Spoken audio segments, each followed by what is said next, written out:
Hey, hello, welcome everybody. Really glad to have you back. We thought for this week's current events episode, Ana Luisa and I would talk about an article that I was just recently sent from a woman named Cynthia Bourgeault, Dr. Cynthia Bourgeault. She's a theologian and scholar and brilliant writer, and it really helped me feel some kind of new level of hope amidst the despair of all the crazy turmoil going on in the world. And so we thought we'd offer maybe to talk about that and maybe offer a little bit of that to all of you. So I wanted to welcome you. And I thought we'd just start discussing, maybe do some quotes from it, and just think about what it is that we're all going through right now and in ways that we can maybe hold a little more hope. Right.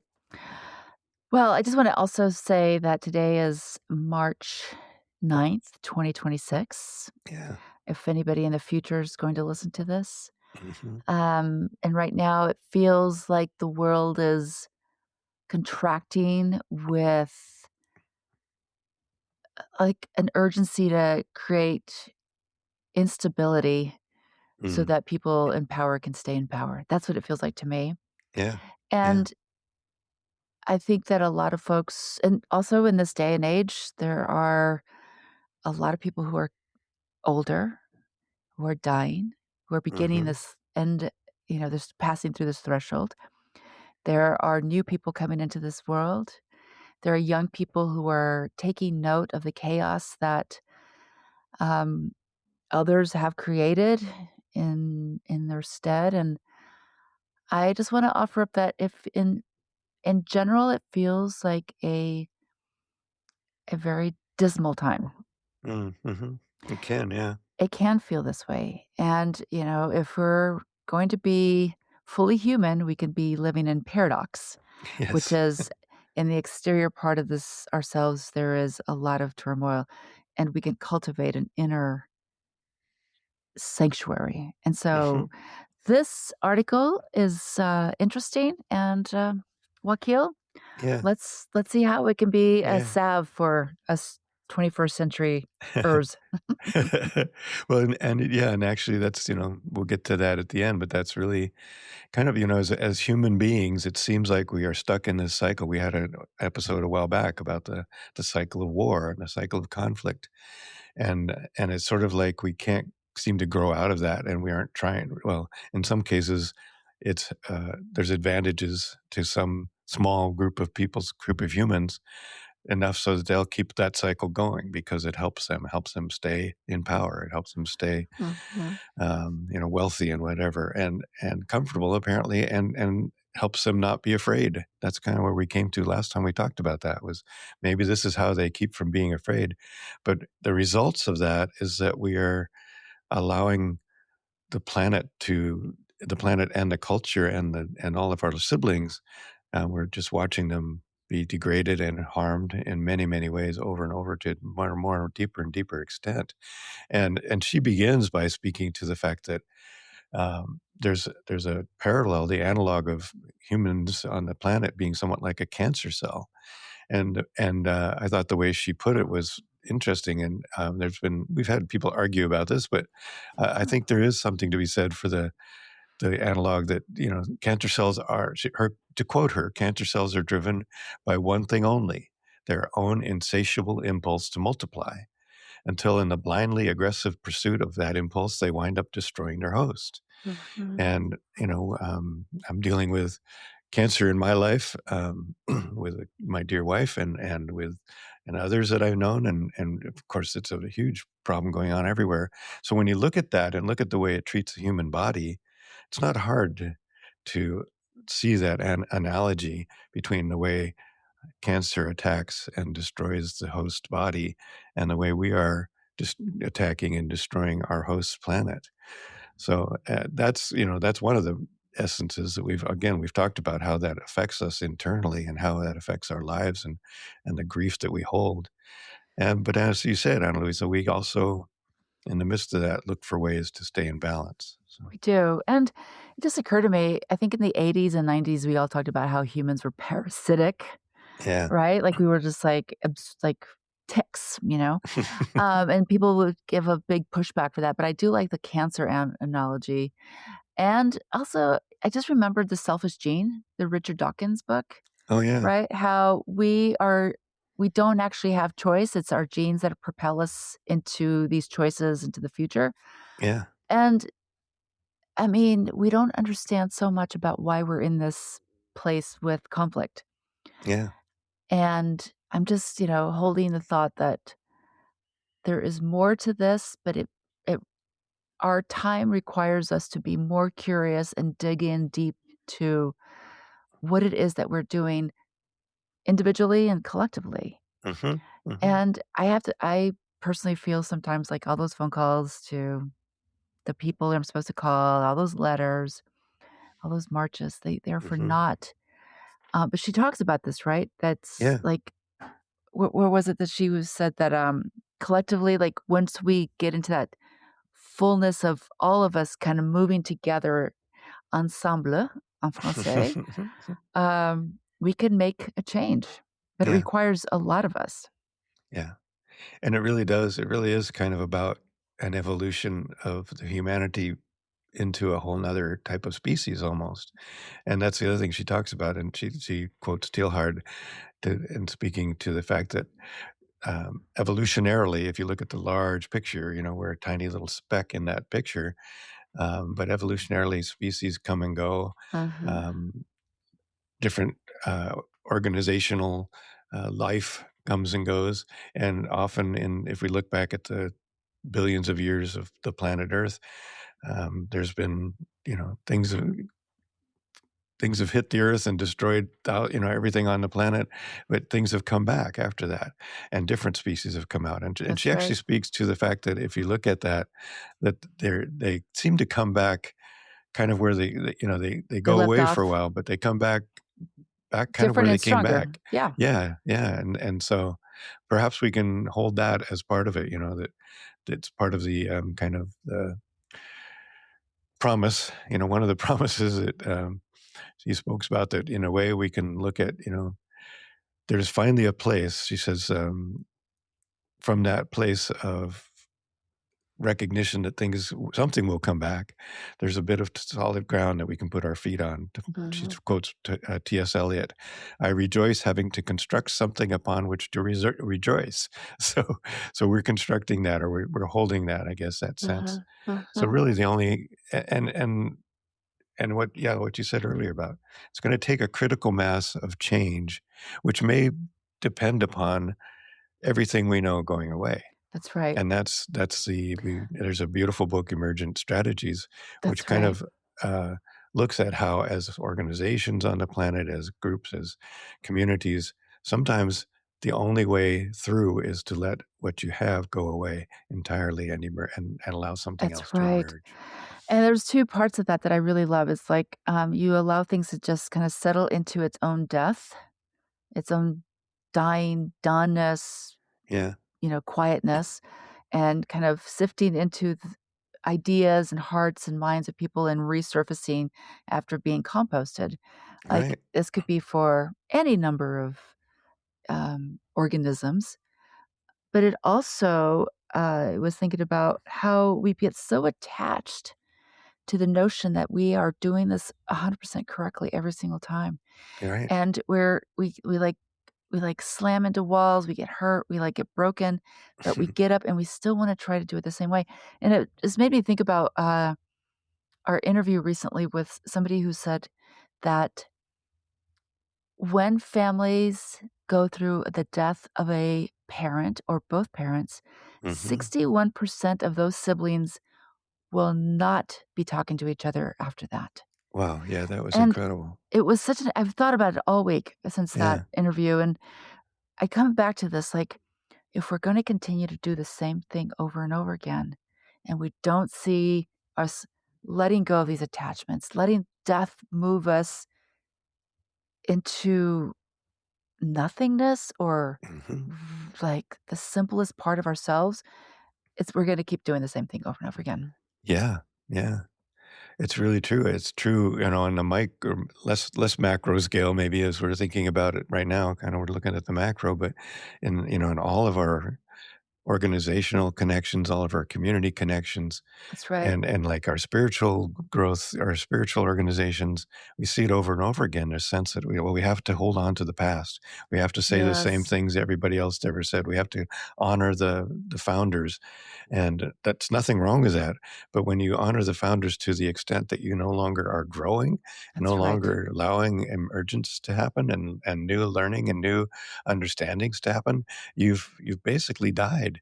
You've given Mhm. up, you know? Mhm. And I think that's in a way what she speaks to in this article is that that's maybe where we are as a culture right now, is that we've gone to the extent where we can't go any further, and that Mhm. it's obviously, as we look around, it's unsustainable. Mhm. And Mhm. so at some point, the earth is she speaks to the point that the earth itself is going to take care of itself, you That's know, right. and that may mean that there's a change that may even be catastrophic for on our level of For things humanity or for for, humanity. Yeah. yeah, organisms.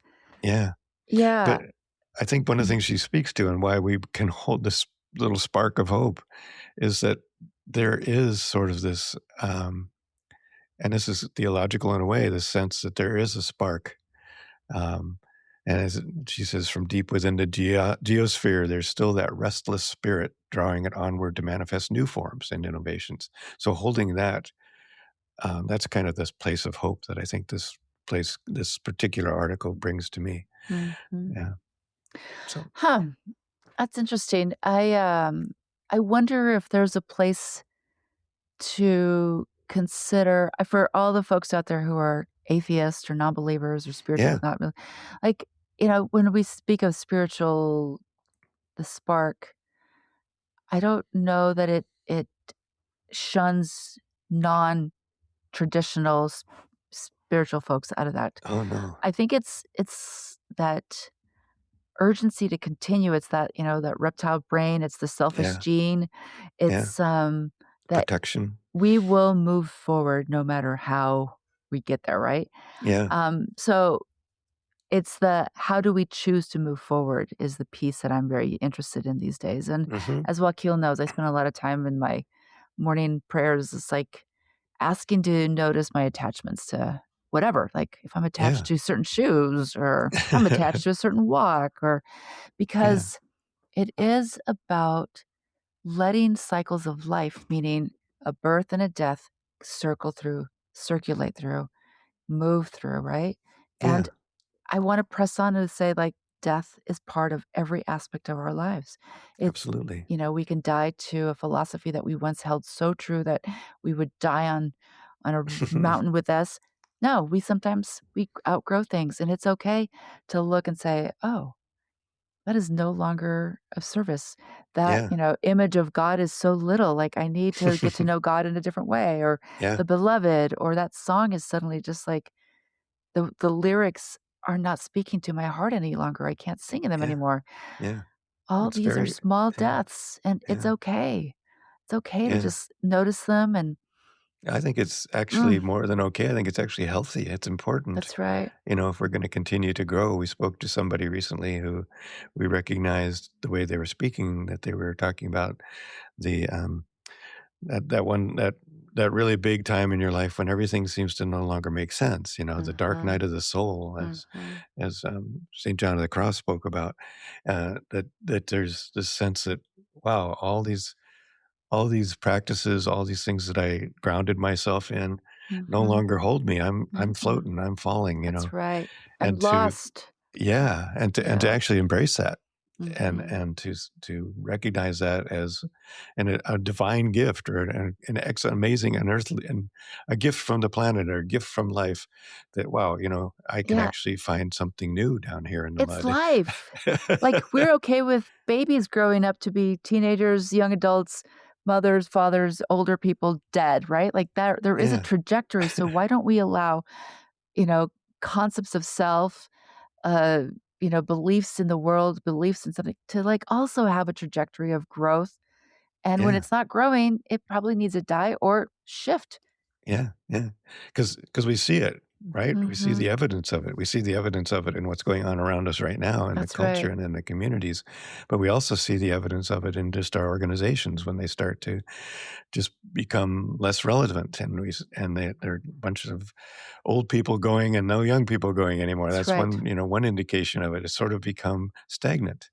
And if you can't Mhm. if you can't allow that and actually embrace that sense of this is all not making sense anymore, then you become stagnant and you quit being dynamic and growing Right. and quit being alive, really. So, So in that yeah, moment, I would hope that people could recognize that this is a death, yeah, and I'm okay with this death. yeah, and I'm even ritualize it. Have fun with it. have have fun or mourn it, weep it, Yeah, grieve the loss of what you thought you would become that you never got to achieve, yeah, and say, "That just wasn't a good plan. I'm shifting and doing it a different way." mhm, But I think that that is just saying that aloud, I just realized, like, there's so much shame in not in the deaths that go on around us and right. the who we thought we'd be and who we thought our relationships would be like. Um, this is a place to say, "That was a death. It needs to be honored, and I can move on." Yeah, yeah, and the way I move on is in the acceptance and in the celebration or the gratitude, Mhm. and the gathering of my believers, my people, to do that with me. That's Um, right. yeah, so you're right on the on the local organizational or community scale. That's something that's happening every day, Mhm. and that can be embraced, and that as our audience, as ourselves, people who can hold that sense or understand that, to be the ones maybe that lift that up, that say, Mhm. well, that's maybe it's not the end of the world that our community is no longer growing. Right. Maybe we need to think about how we might emerge into something new, and Mhm. maybe that requires us to let go entirely and Mhm. to let it just be something, let it go altogether and start something else, or not start something else, Right. right? Or, yeah, it shifts into something else. I'm gonna say I mourn Sears going away. Sears, I yeah. grew up with Sears, like, Yeah, me too, right down it the road from right me. down the road, and it's gone, and I Yeah. noticed when it left because I was like, "Where am I gonna get my tires?" You know? "Where do I go get my tires?" 'Cause and it annoyed me, and it was sad that my, formative years spent at shopping at Sears, that was it. It was gone. Wow. And Wow. That's so such a great example of, right now what's going on, right? that's right, Yeah. I I just wanna press people to think about the many the myriad of deaths that occur on a daily basis around us, Mhm. and, the noticing and again, I go back to that gentleman I met, last year who said, "Oh, I don't have any connection with death. I don't have any deaths whatsoever." And when I pointed out that indeed, like, there were dead things around us, he's like, "Oh, uh, Yeah. I Hey, never it's the thought about that." fall. Never thought about that. It's the autumn, everything's dying.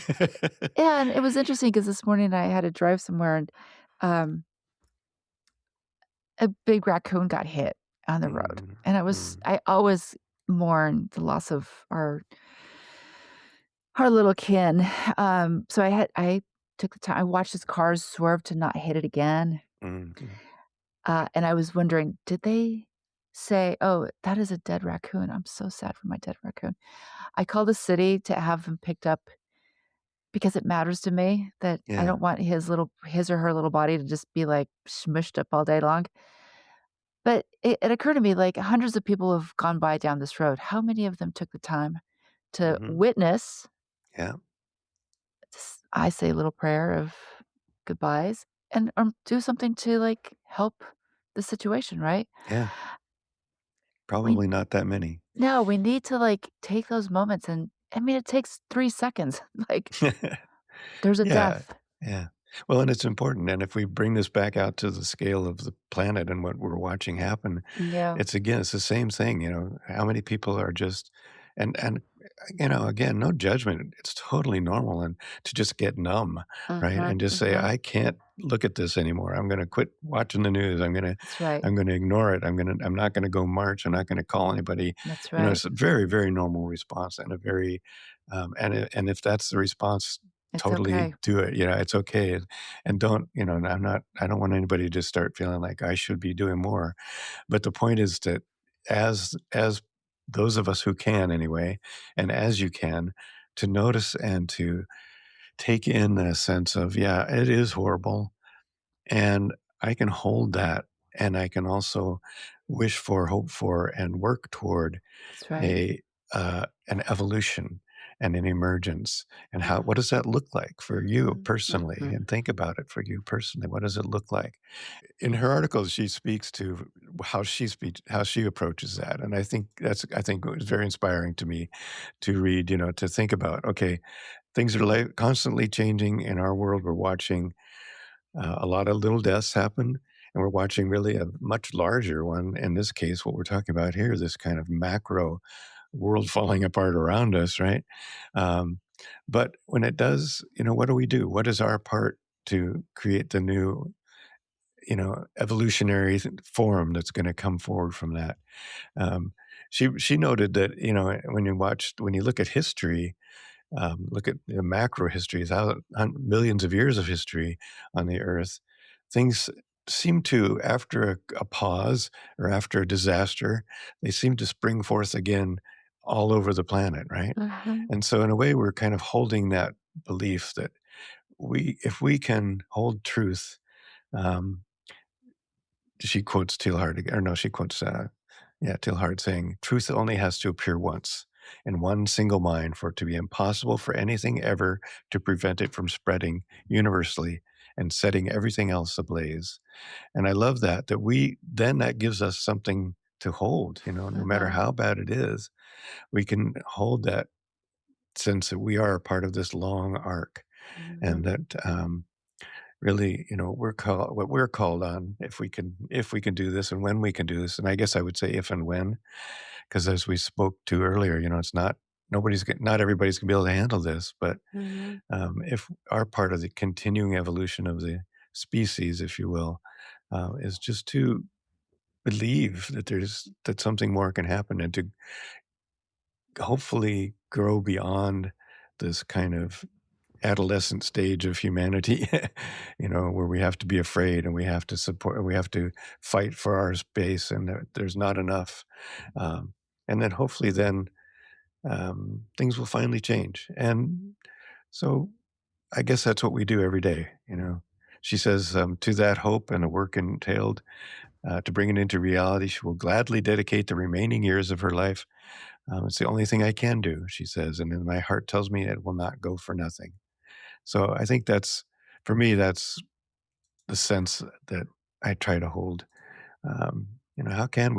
What can we do? We can just be the best we can be, and mhm. hopefully plant seeds for whatever will come up after it all falls apart. Right? That makes sense or I don't not? know, we'll find out. Yeah. Yeah, No. but no, not Yes! Well, if this isn't for some people, it'll be for others, it's okay. Yeah, yeah, We're not it's alright. yeah. So what So, I just yeah. I know so do you what do you have a practice yourself that you would recommend that people think about? I mean, we talked about it, I guess. It's just a willingness to notice. Um, I just feel like I wanna take another step if there is another step. Yeah, just I don't wanna talk too much longer, I feel like Yeah, we've I kind of it's a lot we of words for kind of a creed that humanity must kind of access for themselves, but okay, my yeah, first piece is, touch your heart. Just touch your yeah, heart, to have a kinesthetic, somatic experience with grief, with yeah. sadness, with a loss, and the other piece is, like, go outside. Just go outside, like, Yeah. you know, there are others around us, trees, dandelions, rabbits, fox. They're all trying their best they can. They show up every day too, Yeah, and they're all just, doing the same as we are, so we're not alone, and we need some sunshine to keep us going. yeah, yeah. And again, that's just sort of we can look to nature always as a way to remember that spark. And I love it when I walk in the woods. Sometimes I see a dead tree or a stump. It's got a little flower growing out of it, That's right. It's like, "Oh, yeah, that's what we're talking about here. That's right. Something will emerge." So so we wish you all love and compassion and heart, and thank you for watching and participating and being one of those people who can hold both the pain and the and The recognize the joy. pain and the joy and work toward planting seeds for whatever will come next, so That's right. whatever will emerge. So, blessings and Adios. adios. Death and dying, grief and love.